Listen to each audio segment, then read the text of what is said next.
Hola, del poeta estadounidense William Carlos Williams. Les voy a leer un artículo que él escribió en el año 1936 titulado ¿Cómo escribir?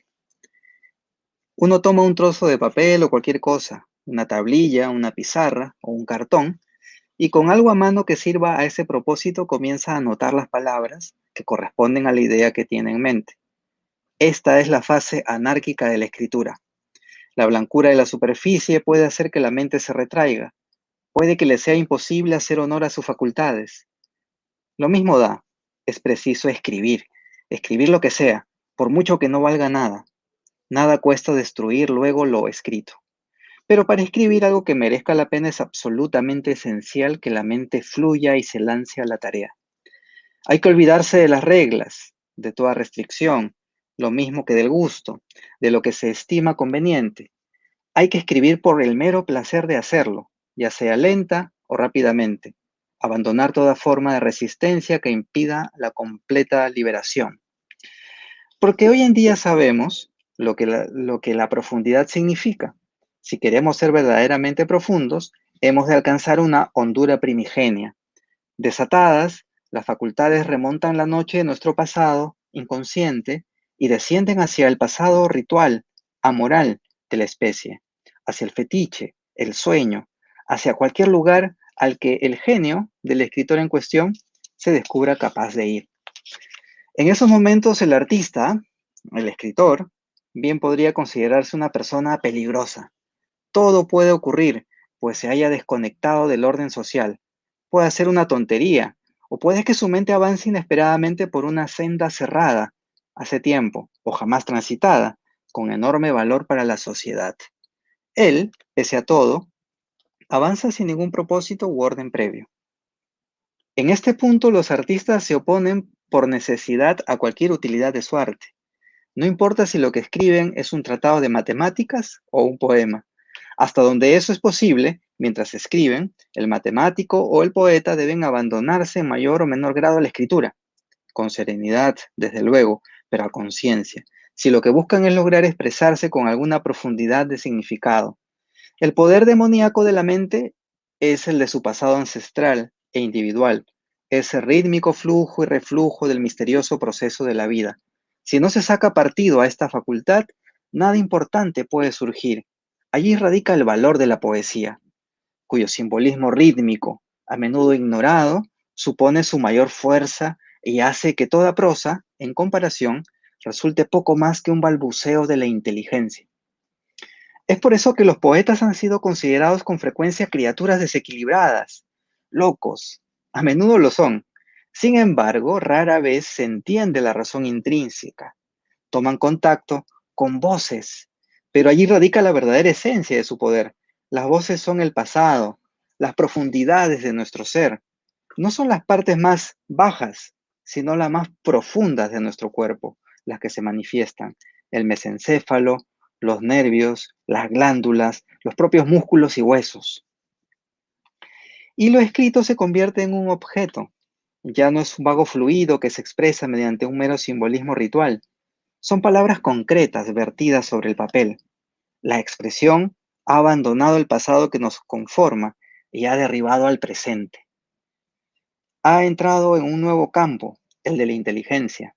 No digo que ambos ámbitos no se superpongan a veces, pero lo característico de la escritura en ese momento es que reclama la más viva atención por parte de la mente, lo cual supone un cambio total de la situación.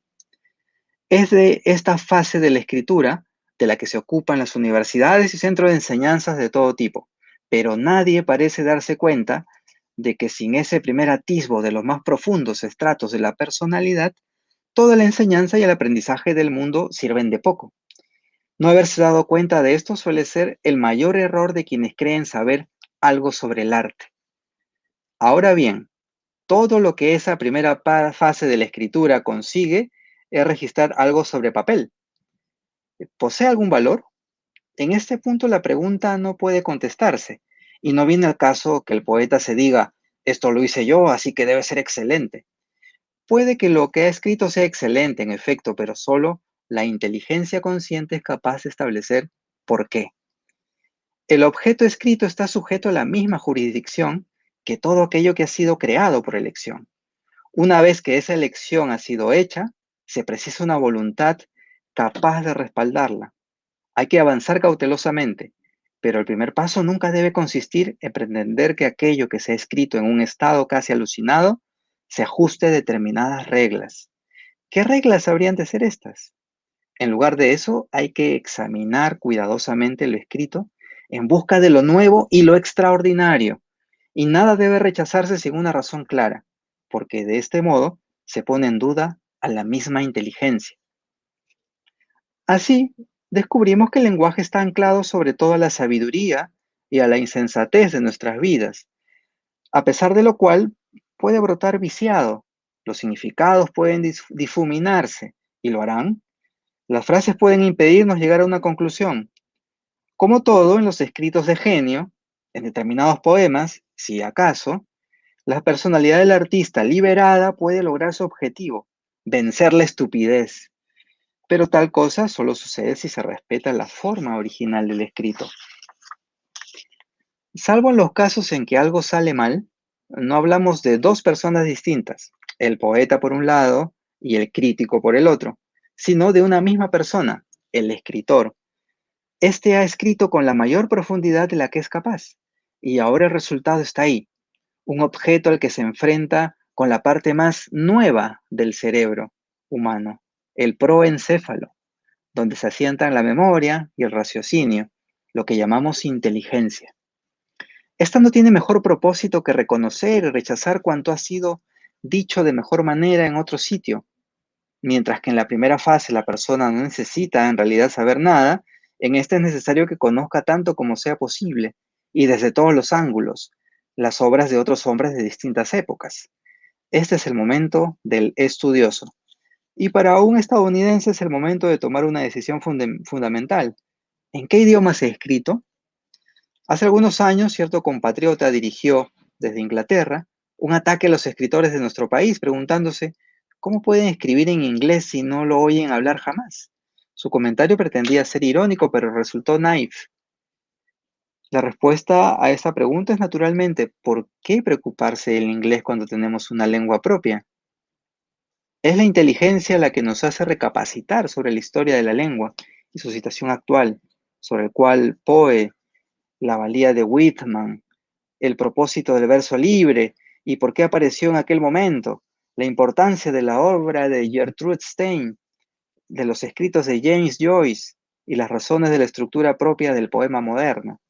En resumen, se trata del nacimiento de un nuevo idioma, de una nueva parcela del significado, de romper con las frases que bloquean nuestra mente.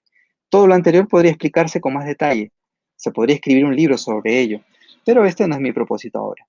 Lo que he pretendido aquí es mostrar las dos grandes fases de la escritura, sin las cuales la obra obtenida difícilmente puede llamarse maestra. Y eso, en palabras de James Joyce, es el kit y el quid del asunto. Este es el artículo que escribió William Carlos Williams en 1936. Y dicho sea de paso, William Carlos Williams era médico, entonces por eso la referencia también al cerebro, ¿no? Bueno, hasta una próxima lectura.